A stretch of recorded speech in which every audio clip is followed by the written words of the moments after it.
Hello, everyone, and welcome back to Total Health Turnaround.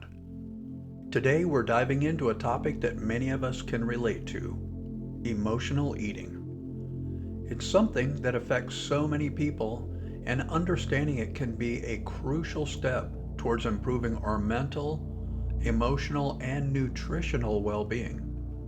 In this video, we'll explore what emotional eating is, why it happens, how we can recognize it and tackle this common behavior. So let's get started. So, what exactly is emotional eating? Emotional eating is when we turn to food not because we're physically hungry, but because we're trying to cope with our emotions. It's that classic scenario where we reach for ice cream when we're feeling stressed, or when we snack mindlessly when we're bored.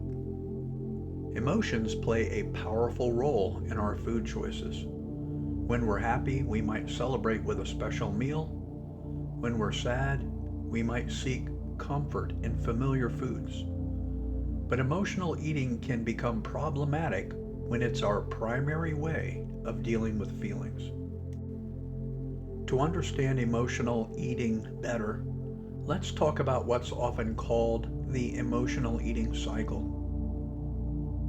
It starts with an emotional trigger, and that could be anything: stress at work, an argument with a loved one, or even just a bad day. When we experience this trigger, we turn to food for comfort, distraction, or relief. That's when we start eating, often without really thinking about it. As we eat, we might temporarily feel better. Food can provide a brief escape for our emotions, and it can release feel-good chemicals in our brain. But here's the catch: that relief is usually short-lived. Afterward, we often experience guilt, shame, or regret about our eating choices. This is where the cycle completes itself, and the emotional trigger might still be there, or even worse, leading to more emotional eating in a vicious loop.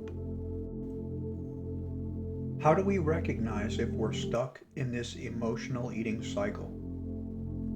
It starts with self-awareness and mindfulness. Pay attention to your eating habits and ask yourself some questions. Am I eating because I'm genuinely hungry, or is there an emotional reason behind it? What am I feeling right now? Is there an emotion that triggered my desire to eat? Do I often turn to specific comfort foods when I'm upset or stressed? Recognizing these patterns is a crucial first step in addressing emotional eating. So now that you've recognized that emotional eating is part of your life, what can you do to overcome it? Here are some strategies. Mindful eating. Practice mindful eating by savoring each bite, eating slowly, and paying attention to your body's hunger cues. This can help you distinguish between physical hunger and emotional cravings. Keep a food diary. Keeping a journal of what you eat, when you eat, and how you feel before and after eating can help you identify patterns and triggers for emotional eating. Find alternative coping mechanisms. Instead of turning to food, explore other ways to cope with emotions. This could include deep breathing, meditation, exercise, or talking to a friend or a therapist. Lastly, seek support. Don't hesitate to reach out to friends, family, or a mental health professional for your support. Talking about your emotions can be a powerful way in addressing emotional eating.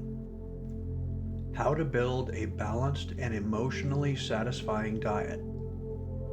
In the first half of this video, we explored the world of emotional eating, from understanding what it is to recognizing its patterns and tackling it head on.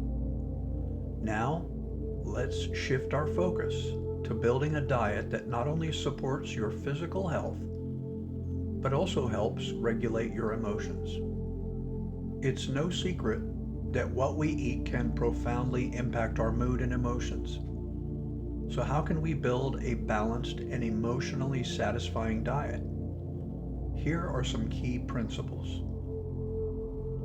Nutrient variety. Aim for wide varieties of nutrients in your diet. Incorporate plenty of fruits, vegetables, lean proteins, healthy fats. These foods provide essential vitamins, minerals, and antioxidants that support both physical and emotional health. Complex carbohydrates like sweet potatoes and starchy vegetables are excellent choices. They can stabilize blood sugar levels, preventing mood swings and the intense cravings associated with emotional eating. Foods rich in omega-3 fatty acids, such as fatty fish like salmon and mackerel, flax seeds, and walnuts, have been linked to improved mood and reduced symptoms of depression. And lastly, don't forget the importance of staying hydrated. Dehydration can lead to irritability and fatigue, which may trigger emotional eating. So drink plenty of water throughout the day. Now for something a little more fun. Let's talk about specific foods that can boost your mood. Berries, like blueberries and strawberries, are packed with antioxidants that may have a positive impact on your mood. Dark chocolate in moderation can be a real mood lifter. It contains compounds that promote the release of endorphins, those feel-good hormones. Almonds, sunflower seeds, and pumpkin seeds are rich in nutrients like magnesium and zinc, which are associated with improved mood and reduced anxiety. And lastly, foods like yogurt, kefir, and sauerkraut can promote gut health, which is closely linked to mood regulation.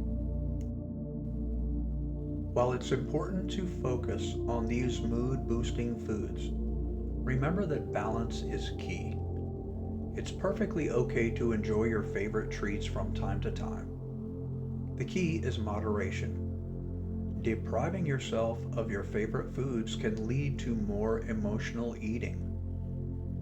Aim for a flexible approach to your diet, one that allows you to savor the foods you love while also nourishing your body with the nutrients it needs.